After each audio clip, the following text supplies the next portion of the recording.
인생 그리고 야생. 안녕하세요. 시크릿 경제연구소 대표 영웅천 차남입니다. 시크릿 경제연구소 채널 안에 오늘의 특징주 영상님 좋다면은 채널 구독과 영상 좋아요 클릭 부탁드립니다. 먼저 9월 3일 마감 시황부터 간단히 말씀드리도록 하겠습니다. 전일 미국 뉴욕 주요 3대 지수가 하락으로 마감했습니다. 먼저 그 배경을 살펴보면은 미중 무역 분쟁 협상에 대한 시간 계획 설정하는 데 있어서 난항을 겪고 있다는 소식과 9월 1일 미국이 식품이랑 또 의류를 제외하고 중국의 모든 제품에 추가 관세를 개시했다는 점이 이슈로 부각이 되면서 미중 무역 분쟁 협상에 있어서 좀 난기류 또는 어떤 문제가 터진 게 아니냐라는 이슈가 부각돼서 미국 뉴욕 3대 주요 지수가 어제 하락 마감을 했고요. 이거 시작으로 코스피와 코스닥 시장 같은 경우도 오늘 좋지 않은 모습을 보여주었습니다. 특히나 오늘 코스피 지수 같은 경우는 종일 높은 변동성을 보여준 끝에 끝내 약세 마감을 하였고, 이 코스닥 시장 같은 경우는 보합권에서 마감하는 모습을 보여주었습니다.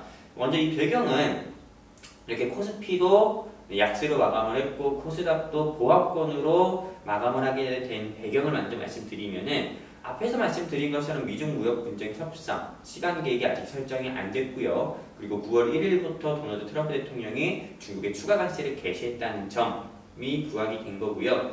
그리고 증시의 변동성을 키우는 이 블랙시트를 둘러싼 보리스 존슨 영국 총리와 그리고 영국 노동당의 마찰 등으로 인해서 금일 증시가 좀 변동성을 더 키우지 않았었나 싶습니다. 이렇게 증시에 악재로 작용할 수 있는 요소들로 이 원달러 환율 같은 경우는 전일 대비해서 4.8원이나 오르면서 1215원에 마감을 하였습니다.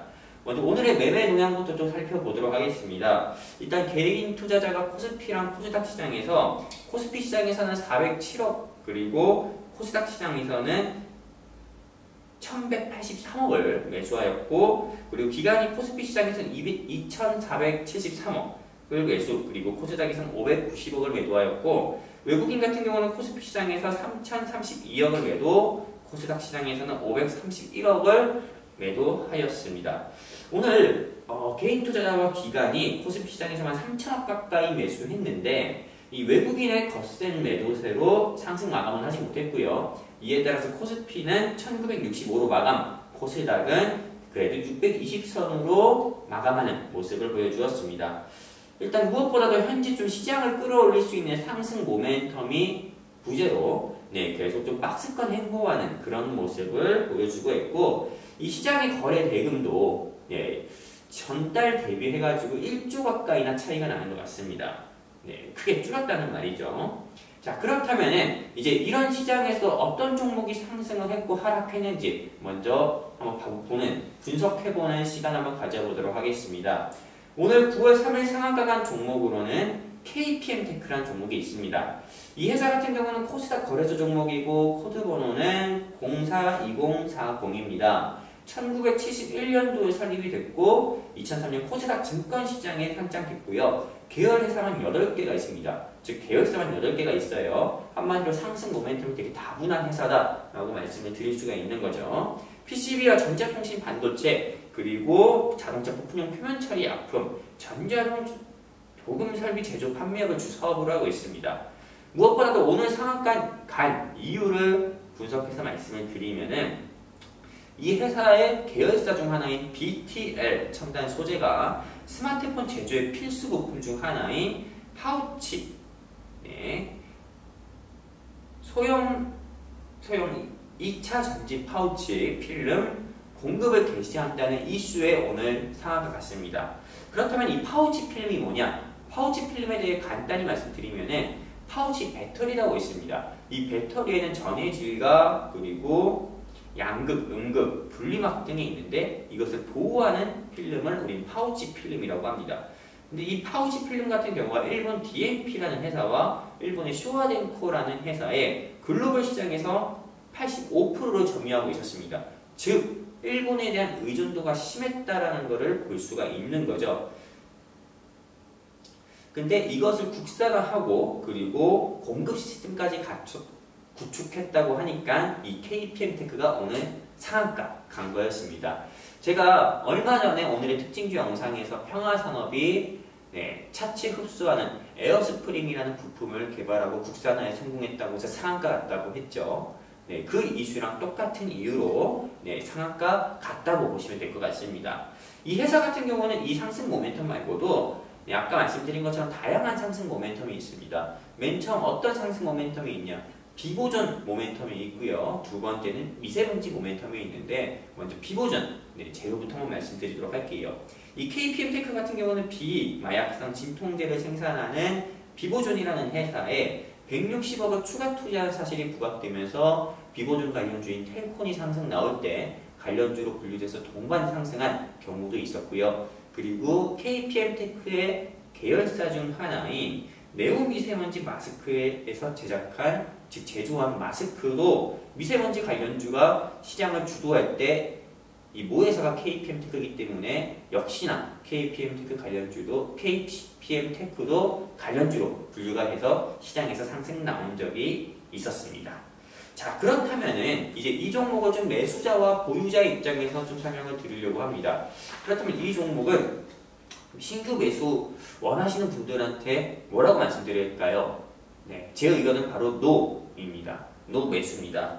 일단 이유는 공시를 보시면 아시겠지만 굉장히 지저분합니다. 신주 인수권 부사채권 발행이라고 하는 BW 발행도 수시로 하였고요. 그리고 이 회사 역시 공시를 내고 정정하는 경우가 많습니다. 저는 공시를 내고 번복하거나 정정하는 회사들은 좀 투자자를 기만하는 회사라고 제 스스로 좀 생각을 하고 있기 때문에 이런 회사들은 되도록이면 매수 추천 안 드립니다. 이와 같은 이유로 지금은 매수는 안 하셨으면 좋겠습니다. 그리고 혹 매수하실 거라면은 꼭 본인만의 손절가를 잡고 매매해 주셨으면 좋겠습니다. 자, 그럼 보유자 입장에서 말씀드릴게요. 자, 보유자 입장에서는 당연히 추가 매수 자리도 아닙니다. 지수 빠지거나 단기 상승에 따른 차익 매물 나올 때 본인만의 손절가 잡고 매수해 주셨으면 좋겠습니다. 그리고 평균 단가 낮추고 비중 늘리고요. 내년 3월에 감사보고서 시즌 나오기 전까지는 반등 나올 때 무조건 매도해야 됩니다. 자, 그렇다면 오늘의 하락 종목 한번 보도록 하겠습니다. 오늘의 하락 종목 같은 경우는 옥토팩이라는 종목입니다. 역시나 코스닥 거래소 종목이고 코드 번호는 123010입니다. 이 동사는 네오팩 방식의 CSP 전문 회사라고 합니다. 그리고 휴대폰과 노트북 그리고 카메라 모두에서 주로 사용되는 CIS 기술을 보유하고 있고요. 이 자체 기술 절반으로 패키징 및 테스트에서 ODM 사업을 영위하고 있다고 합니다. 근데 금일의 하락 이유를 분석하면은 역시나 공시 번복입니다. 공시 정정이에요. 자, 금일의 하락은 8월 30일 최대 주주 변경 이슈로 시장에서 크게 한번 상승이 나왔었는데,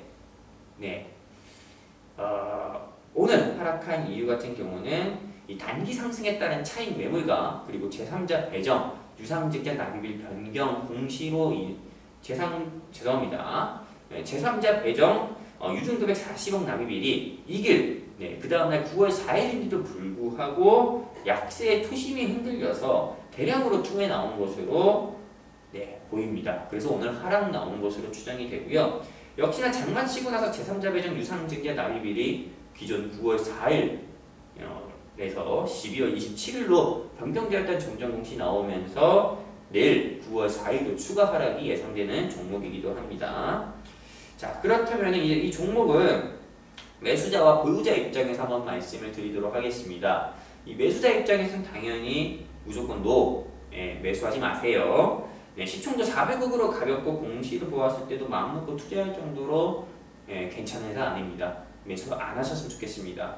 보유자 입장에서 말씀을 드리면은 빨리 매도했으면 좋겠습니다. 무조건 매도해서 리스크 관리란 거 꼭 해주셨으면 좋겠습니다. 오늘도 조금 험난한 시장에서 좀 매매하시느라 수고 많으셨습니다. 9월 3일 오늘의 특징주 영상 여기서 마감하고 내일은 더욱더 유익한 내용 가지고 여러분들 찾아뵙도록 하겠습니다. 저는 시크릿 경제연구소 대표 영웅 천천함이었습니다. 감사합니다.